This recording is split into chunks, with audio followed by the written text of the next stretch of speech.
Per questa edizione di TG Sicilia ci fermiamo qui, vi lascio a Barzellette e alla telenovela Manuela. Una buona serata su Antenna Sicilia.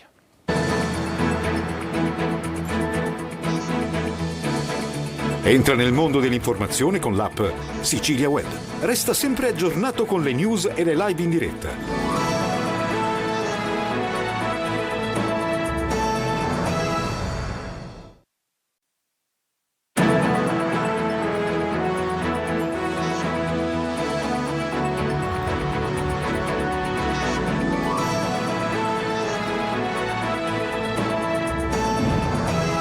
Buongiorno dal TG Sicilia, i titoli di questa edizione. Il crollo della palazzina a Messina, primi avvisi di garanzia, al momento sono 3 gli indagati, uno di questi è parente della famiglia Leone, proprietaria dell'edificio.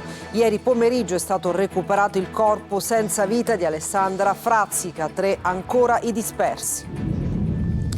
A Val Guarnera, nell'Ennese, una donna è stata trovata morta nella propria abitazione. A dare l'allarme i vicini dopo svariati giorni in cui non avevano sue notizie. Un dramma che riporta l'attenzione sulla solitudine degli anziani, soprattutto nei piccoli comuni. Bollino nero e caldo, weekend di intenso traffico su strade e autostrade siciliane, lunghe file ai Caselli, a Catania a San Gregorio la coda è arrivata fino allo svincolo di Gravina, partenze che devono fare i conti con il caro carburante e con le alte temperature. E poi Palermo, i piccoli, i rincari sulla Tari, l'aumento inciderà sulle famiglie per un importo fra 8 e 12 euro che porterà però nelle casse comunali 8 milioni in più. La voce inconfondibile di Arisa, la cantante torna dal vivo in Sicilia con un viaggio pieno di musica ed emozioni. L'artista sarà protagonista oggi a Zafferana Etnea, il 3 agosto a Palermo. Palermo in partenza verso l'Australia per la tournée di agosto, in programma nella terra dei canguri, amichevoli contro il Melbourne e la Juventus. Intanto Osti dice no agli olandesi, della Z al Maran per Ranocchia. Sul mercato colpo anche del Catania che chiude il difensore Marco Perrotte. Intanto continua il ritiro di Norcio dove i rossazzurri hanno affrontato il Ravenna in amichevole 3-2, il risultato finale per la squadra di Longo.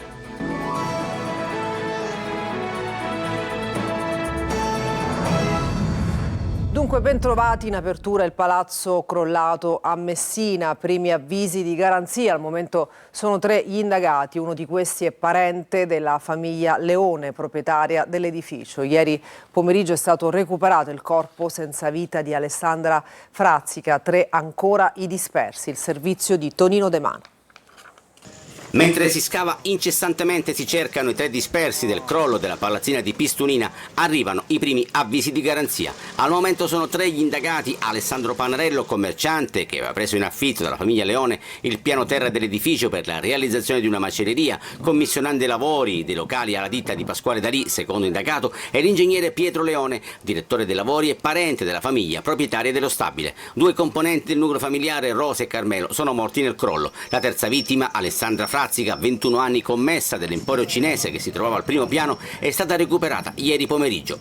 Risultano dispersi Sara Leone, il marito Santino Magazzù ed un badante singalese, Lariu Warna Kurosaya. Disastro colposo e omicidio colposo plurimo sono le ipotesi di reato su cui indaga la procura di Messina.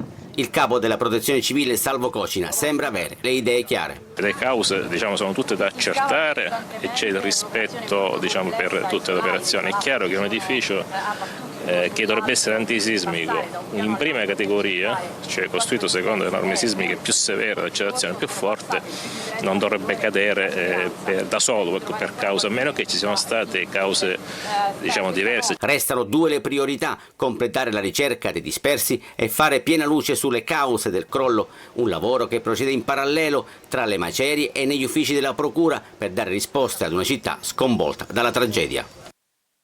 E adesso una storia fra cronaca e disagio sociale. A Val Guarnera, nell'Ennese, il ritrovamento del corpo di una donna di 56 anni morta da giorni nella propria abitazione, che riporta all'attenzione sulla solitudine che colpisce sempre più persone, soprattutto nei comuni più piccoli. Salvo Calacciura.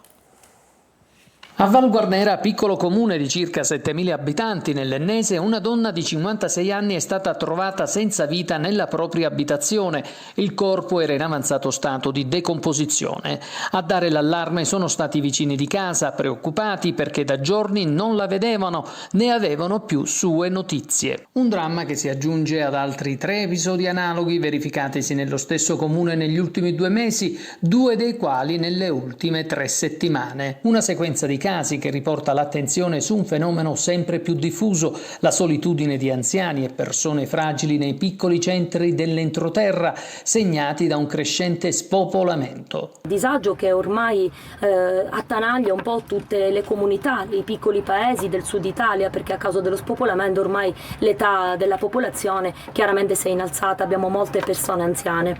Proseguono intanto gli accertamenti delle forze dell'ordine per chiarire le circostanze del decesso. Rimane aperta comunque la riflessione sul ruolo che le istituzioni possono svolgere per intercettare le situazioni di maggiore fragilità e prevenire tragedie come questa. Prima c'era attivo un servizio di telesoccorso che poi è stato sospeso. Sarà cura e premura dell'amministrazione agire immediatamente per la riattivazione e che magari, se non riuscirà a salvarle tutte, molte altre faranno in tempo a premere quel benedetto pulsante che poi per brevi secondi e brevi istanti ti dà la possibilità di chiedere un intervento immediato e quindi di salvare una vita. È un musicista di 55 anni, di origini siciliane, morto all'interno della stanza di un albergo nel centro di Perugia, mentre la compagna è in gravi condizioni in seguito a una sospetta intossicazione da monossido di carbonio. La camera si trova non lontana da un locale con la caldaia e gli accertamenti mirano a capire se il gas abbia avuto origine proprio da questa stanza. 2 gli indagati. Al momento la Procura ipotizza i reati di omicidio colposo e lesioni personali gravissime. Davide La Rosa, questo il nome del musicista, era in Umbria per esibirsi in un concerto di musica classica. E cambiamo argomento: caldo e strade super affollate, lo scenario dell'estate. La Sicilia certamente non fa eccezione. Un weekend da bollino nero sulle arterie siciliane, lunghe file ai caselli. A San Gregorio, in provincia di Catania, la coda è arrivata fino allo svincolo di Gravina, partenze che devono fare i conti con il caro carburante e le ondate di calore. Il servizio di Orazio Longo. Qui siamo sul cavalcavia allo svincolo di Gravina e questa è la situazione. La fila inizia già da qui. Il primo weekend di agosto è una fotografia ricorrente: traffico delle grandi occasioni con code chilometriche ai caselli. Qui siamo a San Gregorio, a Catania, direzione Messina. Siamo a 4 chilometri dal casello di San Gregorio, il navigatore ci dice 37 minuti. Bollino nero su strade e autostrade, con oltre 26 milioni di spostamenti previsti per tutto il weekend nella penisola. Molte le località siciliane che attraggono turisti tra zone balneari e borghi d'arte, ricomprese tra quelle con gli incolonnamenti più lunghi. Ma non è solo il traffico a spaventare i vacanzieri, siano della domenica o di più lungo corso. La stangata del caro carburanti non è infatti cosa da poco. Se si confrontano i listini attuali con quelli del 2025, emerge che i più penalizzati sono i proprietari di auto a gasolio, con un più 26%. In soldoni si spendono 81 euro in più sulla tratta Torino-Palermo e 70 in più sulla Milano-Catania, percorrendo 1000 chilometri a rotti. Sul fronte meteo, caldo ancora insistente, con temperature medie di 38 gradi a Catania, Messina e Palermo, e il livello 3 di rischio ondate di calore a Palermo e Catania, secondo il bollettino della Protezione Civile regionale. Per quanto riguarda gli incendi, Sicilia tutta gialla in preallerta. Emergenza idrica, guasti continui alle condutture dell'acqua a Siracusa. Il problema è nelle tubazioni vecchie con tantissime perdite. Andiamo a vedere la situazione nella zona del Bosco Minniti con Francesco Aloi. Non solo a Ortigia o alla borgata Santa Lucia, l'emergenza idrica la si sta vivendo anche in altre zone di Siracusa. Qui siamo a Bosco Minniti. Siamo stati più di un mese proprio senza acqua, che siamo stati costretti ad andare alla ricerca di acqua con bottiglie, bidongini, per poterci magari darci una rinfrescata. Ormai è da settimane e settimane che la situazione è questa: rubinetti a secco, o per i più fortunati, naturalmente si fa per dire, acqua a bassa pressione. Siamo costretti a raccogliere prima l'acqua in un catino, poi con un boccale farsi la doccia, farsi lo shampoo, che veramente è diventata un'odissea farsi una doccia. Ridurre ogni spreco è l'appello sempre attuale che arriva da Retusacque. La nuova società che gestisce il servizio, appena arrivata, ha subito dovuto fare i conti con un problema che non nasce oggi: la vetustà delle condutture. Sembra un paradosso, ma è così. A Siracusa l'acqua c'è e a testimoniarlo sono queste immagini. Ma se non arriva a casa, in strada invece ne sgorga a litri. Qualcuno che si interessi a fare qualche cosa, perché noi l'acqua la paghiamo, è salata. Aumenta di nuovo la tassa rifiuti a Palermo, mentre la città si concentrava sul nuovo stadio. Il Consiglio Comunale ha varato anche le nuove tariffe Tari. Maglio Viola. Aumenta di nuovo la Tari, la tassa sui rifiuti a Palermo. Nella stessa seduta del Consiglio Comunale, nel corso della quale è stato rimodulato il progetto di ristrutturazione dello stadio che ha consentito di candidare la città a Euro 2032, è passata quasi sotto silenzio un'altra delibera che riguarda proprio la tassa sui rifiuti. L'aumento inciderà sulle famiglie per un importo fra gli 8 e i 12 euro l'anno, in base alle dimensioni dell'immobile e al numero di componenti del nucleo familiare. Un piccolo ritocco che porterà però nelle casse comunali 8 milioni di euro in più, facendo arrivare il gettito Tari a 145 milioni. È il secondo ritocco in questa legislatura. 2 anni fa c'era stato un primo piccolo aumento di entità paragonabile per le attività commerciali, però i 2 aumenti sommati potranno arrivare a maggiori costi fra i 50 e i 120 euro a seconda delle dimensioni. A votare contro sono stati PD, 5 Stelle, Progetto Civico Italia e Controcorrente, praticamente tutte le opposizioni, mentre la maggioranza ha votato compatta. L'aumento è necessario per rispettare i vincoli del piano di rientro concordato con Roma. Senza l'equilibrio fra costi del servizio e tassa dei rifiuti incassata rischiano di saltare i contributi statali al ripiano. Resta il nodo degli evasori, ancora in numero troppo alto e mai scovati. Si valuta che a pagare la Tari siano circa il 72% dei palermitani. Oggi quindi scovare chi non paga farebbe abbassare notevolmente l'importo, non solo azzerando gli aumenti, ma portando la tariffa al di sotto dei livelli del 2000. A Mondello è inaugurato uno spazio gratuito per permettere a tutti di vivere la borgata marinara tra sport e musica. Sarà possibile partecipare a numerose attività dedicate al movimento e al benessere. Marco Cullà.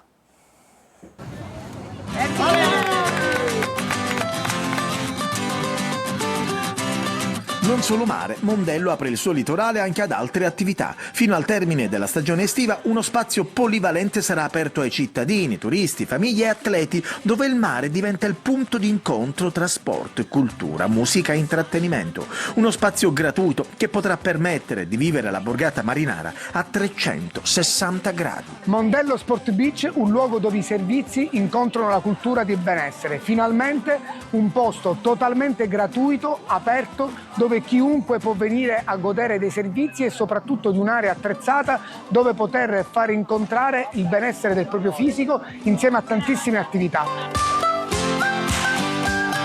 Durante tutta la stagione sarà possibile partecipare a numerose attività dedicate al movimento e al benessere, tra cui fitness, yoga, pilates, beach volley, oltre a prendere parte a intrattenimenti musicali e spettacoli pensati per coinvolgere un pubblico di tutte le età. Nasce un nuovo spazio a Mondello Sport Beach, è un nuovo posto che incontra attività fisiche, benessere e intrattenimenti musicali, aperto totalmente a tutti, dalle 8 di mattina fino a tarda sera. Musica, attività e mare. Un'estate di grandi numeri per Mondello. E adesso andiamo nelle Egadi per parlare di un pezzo di storia dell'isola di Marettimo. Laura Spanò. Recuperare e valorizzare il faro di Punta Libeccio a Marettimo, restituendolo alla collettività con una destinazione interamente pubblica, è l'appello lanciato dall'Associazione Culturale, Sportiva, Ricreativa e Turistica Marettimo.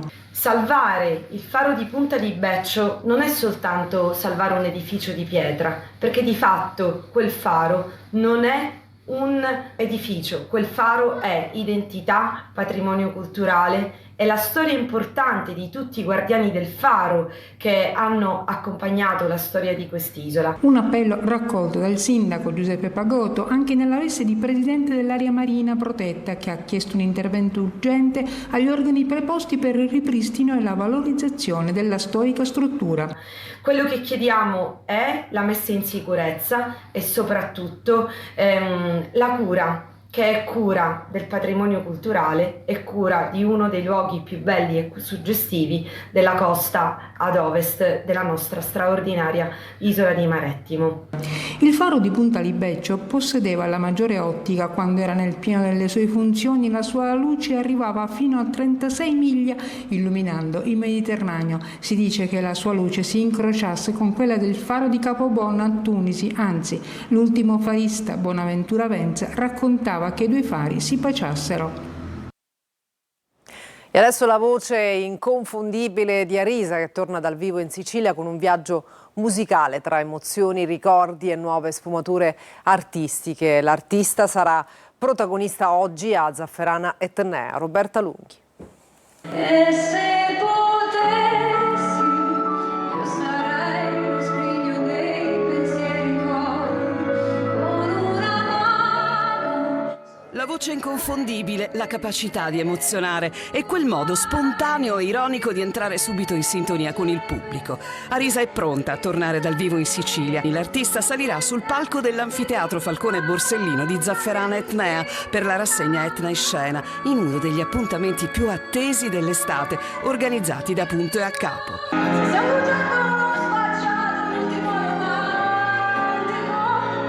Un viaggio autobiografico che attraversa l'identità femminile, il dolore e la ricerca di sé, costruito come un racconto musicale capace di accompagnare il pubblico tra le diverse sfumature dell'identità artistica e personale di Arisa.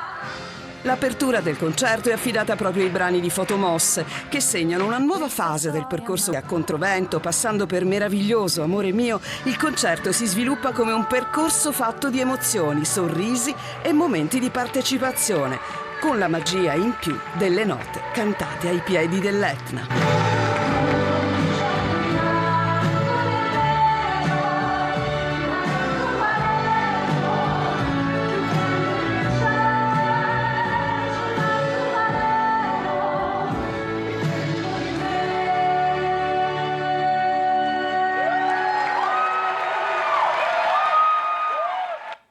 E adesso una pausa, tra poco lo sport, non mancate.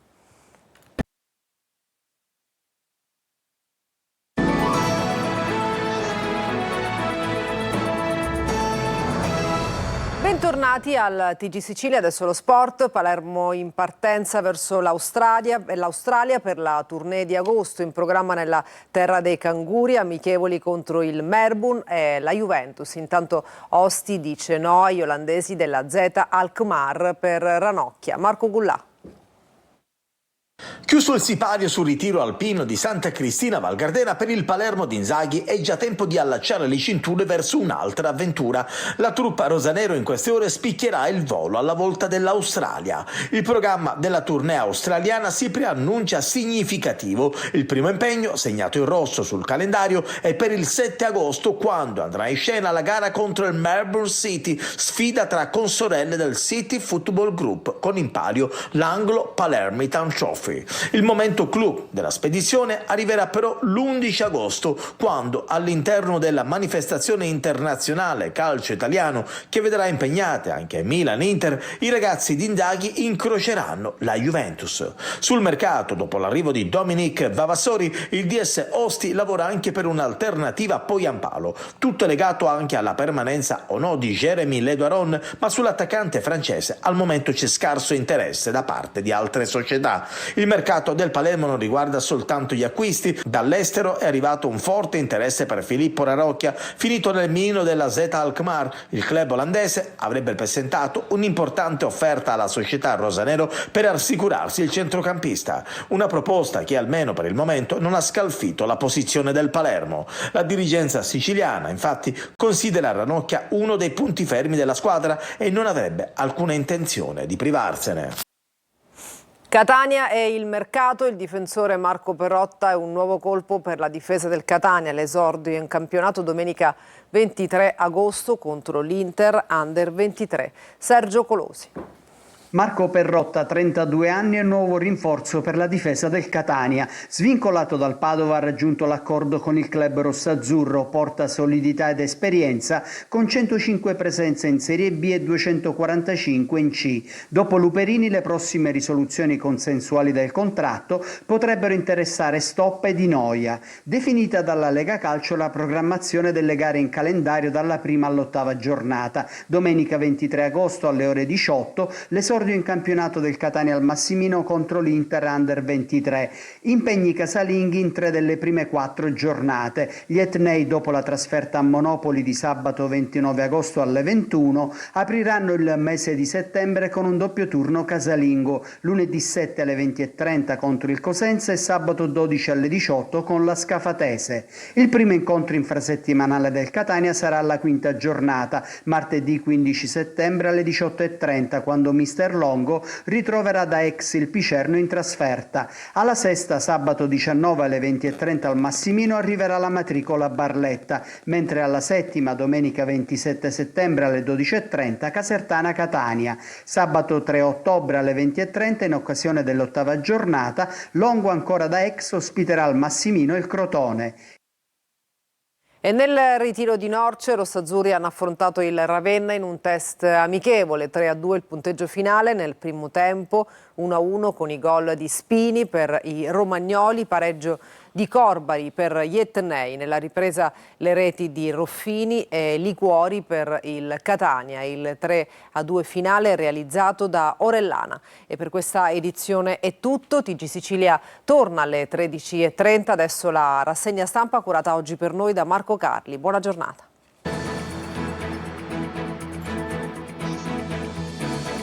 Entra nel mondo dell'informazione con l'app Sicilia Web. Resta sempre aggiornato con le news e le live in diretta.